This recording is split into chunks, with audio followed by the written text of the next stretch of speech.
अस्सलाम वालेकुम स्टूडेंट्स, आज की वीडियो में हम करेंगे चैप्टर नंबर 16 का टॉपिक मूवमेंट्स इन प्लांट्स। ये बहुत इंपॉर्टेंट टॉपिक है, बोर्ड एग्जाम्स के रेफरेंस से लॉन्ग क्वेश्चंस में भी आता है ये, और शॉर्ट क्वेश्चंस भी इसमें से बहुत से बनते हैं।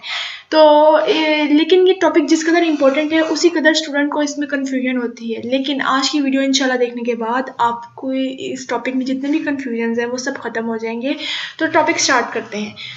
तो जिस तरह बुक में है मूवमेंट्स इन प्लांट्स, तो दो तरह की मेजर मूवमेंट्स हैं, autonomic and paratonic. According to book, autonomic movements वो मूवमेंट्स हैं जो इंटरनल कॉजेज की वजह से होती हैं, और paratonic movements are those movements which are due to external causes. लेकिन इस डेफिनेशन को पढ़ने के बाद स्टूडेंट काफ़ी कंफ्यूज हो जाता है, क्योंकि जिस तरह अब ऑटोनॉमिक मूवमेंट्स हैं, इसके अंदर आगे आएंगी फोटोटैक्टिक मूवमेंट्स आएंगी, स्लीप मूवमेंट्स आएंगी। तो स्टूडेंट का ये क्वेश्चन होता है कि मैम फोटोटैक्टिक मूवमेंट्स लाइट के स्टिमुलस की वजह से होती हैं, और लाइट तो है वो एक्सटर्नल स्टिमुलस है, तो हम इसको ऑटोनॉमिक के अंडर क्यों स्टडी करें। इसी तरह स्लीप मूवमेंट्स जो हैं वो डे और नाइट के शिफ्ट की वजह से होती हैं, तो ये तो एक एक्सटर्नल स्टिमुलस है, तो हम इसको ऑटोनॉमिक के अंडर क्यों डिस्कस कर रहे हैं। तो ये कन्फ्यूजन दूर करने के लिए मैं स्टूडेंट से कहती हूँ कि ये डेफिनेशन ठीक है, गलत नहीं है, लेकिन ये इनकम्प्लीट डेफिनेशन है। डेफिनेशन इस तरह से होनी चाहिए थी कि autonomic movements are those movements in which internal causes are dominant. इसी तरह paratonic movements are those movements in which the external causes are dominant. इस बात से हमें ये पता चलता है कि चाहे मूवमेंट वो ऑटोनॉमिक हो या पैराटोनिक हो, दोनों में कुछ एक्सटर्नल फैक्टर्स होंगे, कुछ इंटरनल फैक्टर्स होंगे जो कि उस मूवमेंट को स्टिमुलेट कर रहे होंगे। लेकिन ऑटोनॉमिक के केस में इंटरनल कॉजेज डोमिनेंट होंगे, और पैराटोनिक के केस में एक्सटर्नल कॉजेज डोमिनेंट होंगे। मेरा ख्याल है कि इस बात के बाद आपकी काफ़ी हद तक कन्फ्यूजन दूर हो गई होगी। अब हम नेक्स्ट मूव करते हैं ऑटोनॉमिक मूवमेंट्स की तरफ। ऑटोनॉमिक मूवमेंट्स में टैक्टिक मूवमेंट्स भी आ जाते हैं, ट्रिगर मूवमेंट्स और ग्रोथ मूवमेंट्स आते हैं। टैक्टिक मूवमेंट्स की तरफ हम आते हैं। Tactic movements are basically the locomotory movements of plants. ये की वर्ड है, लोकोमोटरी मूवमेंट्स। अब मोशन में और लोकोमोशन में क्या फ़र्क है, इसकी मैं एग्जांपल आपको देती हूँ। जिस तरह आप इस वक्त स्टडी टेबल पे बैठे हुए हैं और आप अपना हाथ बढ़ा के एक किताब पकड़ते हैं, ये होगी आपकी मूवमेंट। लेकिन अगर आप इसी स्टडी टेबल से उठ के तो अपने रूम के डोर तक जाते हैं, तो ये होगी लोकोमोशन। लोकोमोशन में एक बॉडी का पोजीशन चेंज करना, यानी एक पोजीशन से दूसरे पोजीशन में जाना, यानी ज़रूरी है। यही बात है जो कि मोशन में और लोकोमोशन में फ़र्क करती है। मूवमेंट में ज़रूरी नहीं है कि आपकी पोजीशन चेंज हो रही है या नहीं, एक ही पोजीशन पर रहते हुए आप मूवमेंट शो कर सकते हो। लेकिन लोकोमोशन को शो करने के लिए आपको एक पोजीशन से दूसरे पोजीशन तक जाना पड़ेगा। तो ये मेजर डिफरेंस है मूवमेंट में और लोकोमोशन में। तो ये tactic movements are basically the locomotory movements of plants. जिस तरह यहाँ पर लिखा हो कि movement of an entire cell और ऑर्गेनिज्म, तो इसकी आगे हमें फर्दर दो तरह की टाइप्स दी हुई है बुक ने, फोटोटैक्टिक मूवमेंट एंड कीमोटैक्टिक मूवमेंट। इन तक आने से पहले कि अगर तो tactic movement towards the stimulus होगी तो ये पॉजिटिव टैक्टिक मूवमेंट होगी, और अगर यही movement away from the stimulus होगी तो हम इसको नेगेटिव टैक्टिक मूवमेंट कहेंगे। तो फोटोटैक्टिक की तरफ आते हैं। फोटोटैक्टिक मूवमेंट जिस तरह नाम से ही जाहिर हो रहा है कि ये मूवमेंट्स होंगी in response to the stimulus of light. अब ये जो मूवमेंट है ये टूवर्ड्स, अगर तो टूवर्ड्स द स्टिमुलस होगी तो पॉजिटिव फोटोटैक्टिक मूवमेंट होगा, और अगर अवे फ्रॉम द स्टिमुलस होगी तो नेगेटिव टैक्टिक मूवमेंट होगा। हाउ इजी इज दिस, इसी तरह आपको याद रखना है।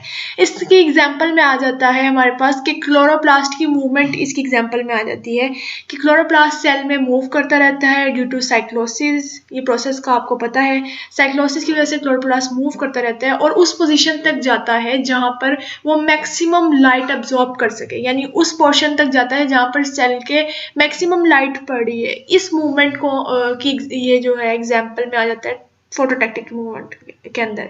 इसी तरह अब हम आते हैं नेक्स्ट अपने टाइप के ऊपर, कीमोटैक्टिक मूवमेंट। तो नाम से ही जाहिर हो रहा है, these movements will be due to the stimulus of chemical stimulus. तो इसकी एग्जांपल में हमारे पास आ जाते हैं नॉन वेस्कुलर प्लांट्स, जिस तरह लीवरवर्ट्स, मॉसेस, फर्न्स, क्योंकि इनकी फर्टिलाइजेशन वाटर में होती है और इनका स्पर्म वाटर में मूव करके ओवम तक जाता है। तो वो ऐसी क्या चीज़ होती है कि जो स्पर्म है वो हमेशा ओवम की तरफ ही मूव करता है। तो दरअसल इस तरह होता है कि ओवम जो है कुछ न्यूक्लिक एसिड्स रिलीज करता है, और वो जो न्यूक्लिक एसिड्स हैं वो स्पर्म के लिए एक एज अ स्टिमुलस बिहेव करते हैं, और स्पर्म जो है उन न्यूक्लिक एसिड्स की तरफ जो है मूव करता है, क्योंकि न्यूक्लिक एसिड्स केमिकल्स हैं और ये स्पर्म्स की ये मूवमेंट केमिकल्स की तरफ है, इसी वजह से हम इनको कीमोटैक्टिक मूवमेंट्स कहते हैं। अब नेक्स्ट पे हम आते हैं अपने टर्गर मूवमेंट्स की तरफ। नाम से पता चल रहा है जो मूवमेंट्स होंगे ये प्लांट के टर्गर चेंजेस की वजह से होंगे। टर्गर चेंजेस में क्या होगा, या तो जो सेल है वो या प्लांट का कोई जो पार्ट है वो वो वाटर गेन करेगा या लूज करेगा, जिसकी वजह से टर्गर या हाई होगा या लो होगा, और वो जो पार्ट है या कोई ऑर्गन है प्लांट का वो मूवमेंट शो करेगा। तो सबसे पहले आ जाती है स्लीप मूवमेंट्स। स्लीप मूवमेंट्स में क्या होता है कि बेसिकली जिस तरह एग्जांपल के तौर पे बीन प्लांट्स हैं, उनमें क्या होता है कि सुबह के टाइम जो है प्लांट्स जो है अपने लीव्स को ऊपर की तरफ राइज कर लेते हैं और रात के टाइम जो है उनको वो लो कर लेते हैं, यानी सुबह के टाइम वो उनको ऊपर की तरफ उठा लेंगे और रात के टाइम नीचे को यानी गिरा देंगे। अब ये मूवमेंट्स होती क्यों हैं? ये मूवमेंट्स की कॉज ये है कि ये मूवमेंट्स दरअसल पेल्विनिस में टर्गर चेंजेस की वजह से होती हैं। अब पेल्विनिस क्या होता है? पेल्विनिस बेसिकली प्लांट का जो पेटियोल है, पेटियोल वो होता है प्लांट की जो लीफ का पेटियोल जो है, पेट्यूल वो होता है जो छोटी सी एक डंडी सी लीफ के साथ लगी होती है जो उसको स्टेम के साथ जोड़ती है। अभी यहाँ पर नीचे अगर आप देख सकें तो हमारे पास ये जो पोर्शन है ये इसको हम ये जो पोर्शन है हमारे पास इसको हम पेटियोल कहेंगे। तो ये जो पेटियोल जहाँ पर ये स्टेम के साथ अटैच है, इस यहाँ पर बेसिकली एक स्वोलन पोर्शन होता है, उसको हम कहते हैं पेल्विनिस। पेल्विनिस में चेंज यानी टर्गर चेंजेस की वजह से जो लीव्स हैं उनकी पोजीशन जो है वो चेंज हो जाती है। ये आपको यहाँ पर नजर आ रहा है कि सुबह के टाइम इसकी ये पोजीशन है, सुबह के टाइम प्लांट के लीव्स इस तरह हैं और रात के टाइम जो है उसने अपने लीव्स को नीचे की तरफ गिरा लिया है। तो जो हमारे पास पेल्विनस है उसमें बेसिकली जब टर्गर हाई होगा तो लीव्स ऊपर की तरफ राइज कर जाएंगे और जब टर्गर लो हो जाएगा तो लीव्स नीचे की तरफ गिर जाएंगे। तो यहाँ पर ये वाली जो पिक्चर है ये आपको नजर आ रही है डे टाइम की, और ये वाली जो पिक्चर है ये आपको नाइट टाइम की नजर आ रही है। एक बीन प्लांट की किस तरह वो स्लीप मूवमेंट शो करता है। अब हम वापस आते हैं अपनी दूसरी टाइप की तरफ, रैपिड मूवमेंट ऑफ लीफलेट्स। ये जो मूवमेंट है ये बेसिकली शो करती है, ये मिमोसा प्लांट है वो शो करता है। ये इसको टच मी नॉट प्लांट भी कहते हैं, उर्दू में इसको छुई मुई भी कहते हैं। इस प्लांट के साथ बेसिकली क्या होता है कि जैसे ही हम इसके लीफ को टच करते हैं, ये देखें, ये लीफ को टच करते हैं तो वो ऐसे बंद हो जाते हैं लीव्स इस तरह। तो बेसिकली ये मूवमेंट्स किस तरह होते हैं अकॉर्डिंग टू बुक जो है ये भी जो है पेल्विनिस के अंदर ही टर्गर के लॉस या फिर गेन की वजह से ये मूवमेंट्स शो होती हैं। लेकिन हमारी बुक यहाँ पर एक और लाइन अंडर ऐड कर रही है कि the investigations has shown that potassium ions move first which causes water to leave the cell by exosmosis। यानी यहाँ पर ये कहना चाह रही है बुक कि जब कोई चीज़ यानी कोई फिजिकल चीज़ जो है वो जब कोई फिजिकल टच का स्टिमुलस मिलता है ये मिमोसा प्लांट के कंपाउंड लीव्स को, तो जो पेल्विनिस है, पेल्विनिस के अंदर से जो है पोटेशियम आयंस वो बाहर की तरफ मूव कर जाते हैं और जो वहाँ पर जो इन्वायरमेंट है वो हाइपोटोनिक हो जाता है, यानी कि वहाँ पर सोल्यूट की कंसंट्रेशन कम हो जाती है। और वी ऑलरेडी नो कि वाटर हमेशा हाइपोटोनिक से हाइपरटोनिक की तरफ मूव करता है। तो जब पोटेशियम आयंस की मूवमेंट बाहर को होगी तो वाटर भी पोटेशियम आयंस के साथ मूव करके बाहर को आ जाएगा, जिसकी वजह से क्या होगा कि पेल्विनिस में हमारे पास टर्गर लो हो जाएगा। और जब टर्गर लो होगा तो जो लीव्स हैं, कंपाउंड लीव्स मिमोसा प्लांट के, हमारे पास वो इस तरह बंद हो जाएंगे, ये जिस तरह आपको नजर आ रहा है पिक्चर में। अब हम नेक्स्ट चलते हैं अपनी नेक्स्ट कैटेगरी की तरफ, जो है growth movement. Growth movements are due to unequal growth on one और two sides of the plant body like stem, root, tendrils and buds. अब ग्रोथ मूवमेंट्स में क्या होगा कि प्लांट मूव करेगा किस तरह के अपनी ग्रोथ को पैटर्न को चेंज करते हुए प्लांट अपनी जो बॉडी ऑर्गन्स हैं या बॉडी पार्ट्स हैं उसकी मूवमेंट्स शो कराएगा। अब हम इसके एग्जाम्पल्स टाइप्स में आगे पढ़ते हैं तो ज़्यादा क्लियर हो जाएगा। जिस तरह है epinasty. Epinasty it is shown by leaves, petals etcetera. Epinasty में क्या होता है कि हमारे पास जो ये ज़्यादातर शो होती है लीव्स में और पेटल्स में, जो फ्लावर के पेटल्स होते हैं। इसमें क्या होता है कि अपर सरफेस जो है हमारे पास इन बड फॉर्म के अंदर जो अपर सरफेस होगा लीफ का वो ग्रोथ ज़्यादा शो करवाएगा, और उसका जो लोअर सरफेस है जो कि बाहर से नज़र आ रहा होगा हमें वो कम ग्रोथ शो करेगा। तो जब जो अंदर वाला जो अपर सरफेस है उसका, जो कि बड के अंदर है, अपर सरफेस जो लीफ का होगा वो बड के अंदर होगा, वो जब ज़्यादा ग्रोथ शो करवाएगा तो हमारे पास बड जो है वो ओपन हो जाएगा, यानी बड खुल जाएगा। इसी तरह इसकी एक और टाइप है हाइपोनास्टी। हाइपोनास्टी इसके बिल्कुल ऑपोजिट है। इसमें क्या होगा कि जो लोअर सरफेस है बड का, जिस तरह फ्लावर्स के अंदर जो बड है उसका लोअर सरफेस क्या होगा कि जो बाहर से हमें नज़र आ रहा है, जो पेटल का जो सरफेस बाहर से नज़र आ रहा है, उसमें जब ज़्यादा ग्रोथ होगी और जो उसका अपर सरफेस है जो कि अंदर की तरफ है बड के, उसके अंदर कम ग्रोथ होगी तो बड जो है वो क्लोज ही रहेगा, यानी कि बड जो है वो ओपन नहीं होगा। इसकी एक और टाइप है न्यूटेशन। न्यूटेशन में बेसिकली क्या होता है कि जो ग्रोइंग टिप होती है हमारे पास स्टेम्स की, वो जिगजैग फैशन में मूव करती है, जिसकी वजह से जो है वो प्लांट की जो ग्रोथ है वो डिफरेंट डायरेक्शन में होती है और प्लांट मूवमेंट शो करता है। ये जो न्यूटेशन है ये हार्मोनल कॉजेज की वजह से होती है, इसके पीछे हार्मोन्स के पैटर्न की वजह से जो है वो इस तरह की ग्रोथ करती है। अब नेक्स्ट हमारे पास आ जाते हैं पैराटोनिक मूवमेंट्स। जिस तरह हम पहले ही कर चुके हैं डिस्कस के पैराटोनिक मूवमेंट्स वो मूवमेंट्स हैं जिनमें एक्सटर्नल कॉज जो है वो डोमिनेट होगा हमारे पास। इसमें सबसे पहले हमारे पास आ जाते हैं ट्रॉपिक मूवमेंट्स।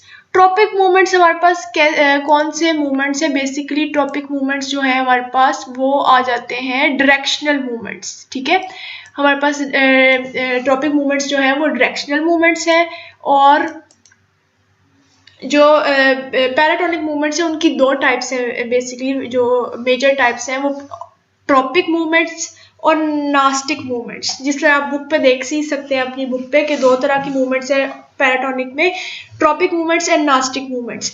ट्रॉपिक मूवमेंट जो है वो डायरेक्शनल मूवमेंट्स हैं, और नास्टिक मूवमेंट्स जो हैं वो हमारे पास नॉन डायरेक्शनल मूवमेंट्स हैं। ये कीवर्ड जो है ये आपको बुक में लिखा हुआ भी मिल जाएगा। ये नास्टिक के केस में बुक ने लिखा है, जबकि ट्रॉपिक के केस में बुक ने नहीं लिखा। तब हम आते हैं अपने टॉपिक की तरफ, ट्रॉपिक मूवमेंट्स। अब इसके अंदर फर्स्ट हमारे पास आ जाती है टाइप फोटोट्रॉपिक मूवमेंट। तो जिस तरह हमें पता ही चल रहा है कि जिस तरह नाम से ही जाहिर है कि ये प्लांट का जो पार्ट है वो मूव करेगा towards the stimulus of light या फिर away from the stimulus of light. तो अगर हम टूवर्ड्स यानी पॉजिटिव फोटोट्रॉपिज्म की बात कर लें तो जो प्लांट की जो स्टेम्स हैं वो पॉजिटिव फोटोट्रोपिज्म शो करती हैं कि वो लाइट के स्टिमुलस की तरफ जो है वो ग्रो करती हैं, जबकि जो हमारे मूव करती हैं यानी ग्रो करके मूव ही करेंगी ना, तो जबकि जो रूट्स हैं, रूट्स हमें शो करवाती हैं नेगेटिव फोटोट्रोपिज्म, क्योंकि वो away from the light move करती हैं। नेक्स्ट है हमारे पास thigmotropism. Thigmotropism are due to the stimulus of touch. ये हमें मिलती है क्लाइंबिंग वाइन्स में, यानी जो बेलें होती हैं, बेलों के अंदर ये होता है कि अब जौन सा जो वाइन होगी उसकी जो साइड जो है किसी फिजिकल सपोर्ट के साथ टच कर रही होगी, वहां पर ग्रोथ जो है स्लो हो जाएगी और उसके ऑपोजिट साइड पे जो है वो ग्रोथ ज्यादा हो जाएगी, जिसकी वजह से क्या होगा कि वो किसी सपोर्ट के इर्द गिर्द लिपटना शुरू कर देगा। तो ये वाली जो लिपटने वाली मूवमेंट है ना, इसको हम थिग्मोट्रोपिज्म कहते हैं। नेक्स्ट यही वो हमारे पास मूवमेंट है जो टेंड्रिल्स को क्वाइल करने में हेल्प करती है, और ये जो वाइन्स होते हैं उनको किसी सपोर्ट के इर्द गिर्द ट्वाइल करने में हेल्प करती है। नेक्स्ट आ जाता है कीमोट्रोपिज्म। कीमोट्रोपिज्म नाम से ही जाहिर हो रहा है ये मूवमेंट होगी towards some stimulus of chemical. यहाँ पर इन्होंने एग्जांपल दी हुई है, hyphae of a fungi are chemotropic. अब यहाँ पर स्टूडेंट्स को कंफ्यूजन होगी कि हम तो पढ़ रहे हैं मूवमेंट्स इन प्लांट्स और यहाँ पर बात हो रही है फंजाई की, तो आपको ये बात मैंने पहले इस वजह से नहीं की ताकि आप लोग ज़्यादा कंफ्यूज ना हो जाए।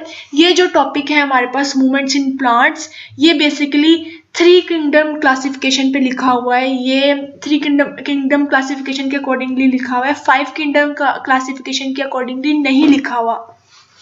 3 किंगडम क्लासिफिकेशन जिस तरह आप फर्स्ट ईयर में पढ़ के आए हैं, उसमें हम क्या करते थे कि फंजाई को हम लोग प्लांट्स के जो किंगडम है उसके अंदर इंक्लूड करते थे। तो बेसिकली ये जो टॉपिक है ये क्योंकि 3 किंगडम क्लासिफिकेशन की बेस पे लिखा गया है, इसलिए उन्होंने यहाँ पर कीमोट्रोपिज्म में फंजाई की एग्जांपल ऐड की है। अब नेक्स्ट हमारे पास आ जाता है हाइड्रोट्रोपिज्म। बेसिकली हाइड्रोट्रोपिज्म भी is another form of a chemotropism, लेकिन क्योंकि यहाँ पर जो केमिकल है हमारे पास वो वाटर है, तो हम इस वजह से इसको हाइड्रोट्रोपिज्म का नाम दे रहे हैं।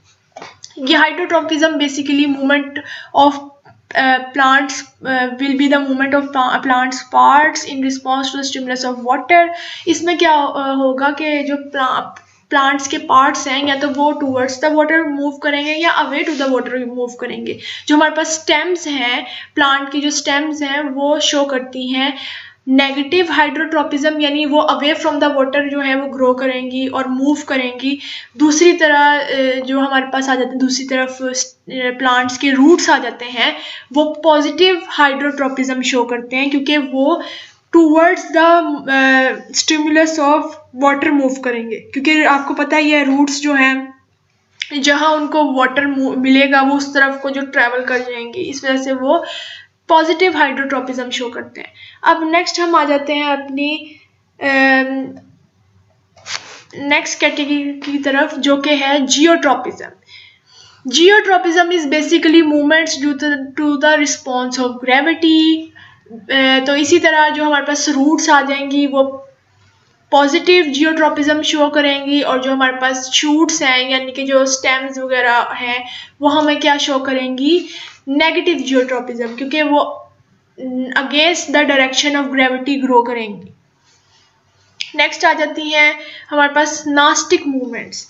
नास्टिक मूवमेंट्स, ये देखें यहाँ पर जो मैंने आपको कीवर्ड पहले बताया था कि tactic movements are directional movements whereas nastic movements are non directional movements. ये कीवर्ड है, यानी ये वो वर्ड है जो कि नास्टिक और ट्रॉपिक मूवमेंट्स को आपस में यानी डिफ्रेंशिएट करता है। तो अब हम आ जाते हैं नास्टिक मूवमेंट्स में। बेसिकली हमारे पास 2 तरह की टाइप्स हैं, नाइक्टिनास्टी movements and haptonastic movements.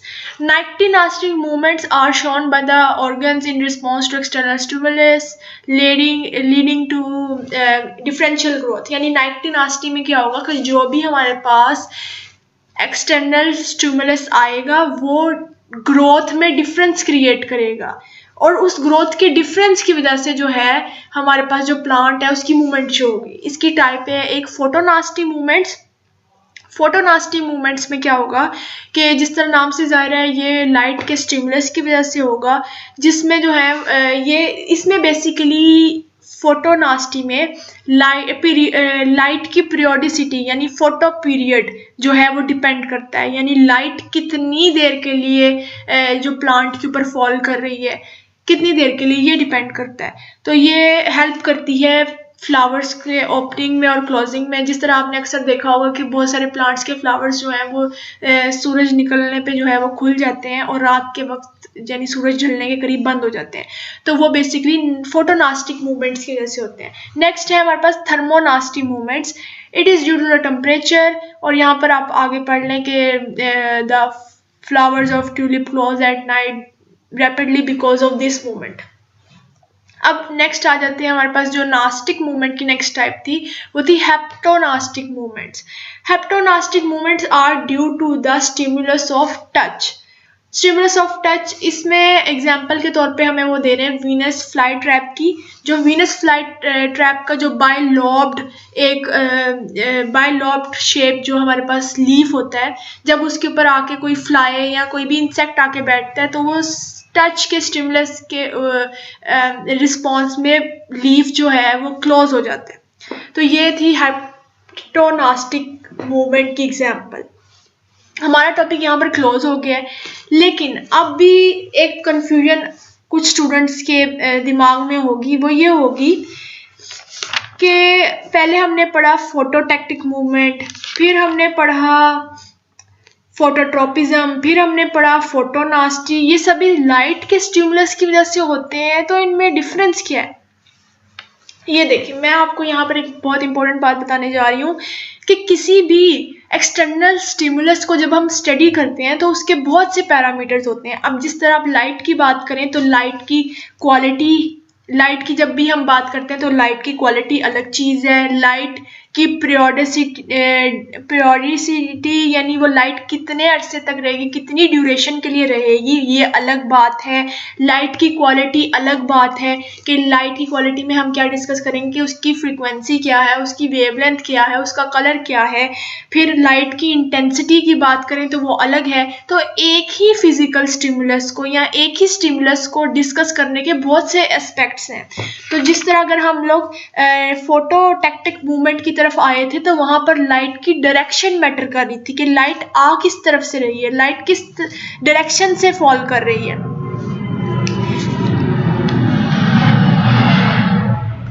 जब हमने फोटोट्रोपिज्म की बात की थी उसमें हमने ये डिस्कस किया था कि लाइट की इंटेंसिटी क्या है। इसी तरह फोटोनास्टी में हम लोग क्या डिस्कस कर रहे थे कि लाइट की पीरियोडिसिटी क्या है, यानी लाइट कितनी ड्यूरेशन की है। तो इसीलिए इन जो हमारे पास पैरामीटर्स हैं इनमें डिफरेंस इस वजह से आ जाता है क्योंकि हर एक मूवमेंट में हम अलग तरह से लाइट को स्टडी करें। किसी में हम ड्यूरेशन देख रहे हैं, किसी में हम क्वालिटी देख रहे हैं, किसी में हम फ्रिक्वेंसी चेक कर रहे हैं, किसी में हम डायरेक्शन चेक कर रहे हैं। तो इसी तरह जो है वो मूवमेंट्स में फ़र्क आ जाएगा। तो आज के लिए इतना ही। मुझे उम्मीद है कि काफ़ी हद तक आपकी कन्फ्यूजन्स जो है वो सॉल्व हो गई होंगी, काफ़ी हद तक आपको ये जो टॉपिक है वो क्लियर हो गया होगा। फिर भी कोई क्वेश्चन हो तो आप कमेंट सेक्शन में पूछ सकते हैं। प्लीज़ इस वीडियो को देखने के बाद आप लाइक करें वीडियो को और चैनल को सब्सक्राइब करें, और इस तरह की और मज़ीद वीडियोस देखने के लिए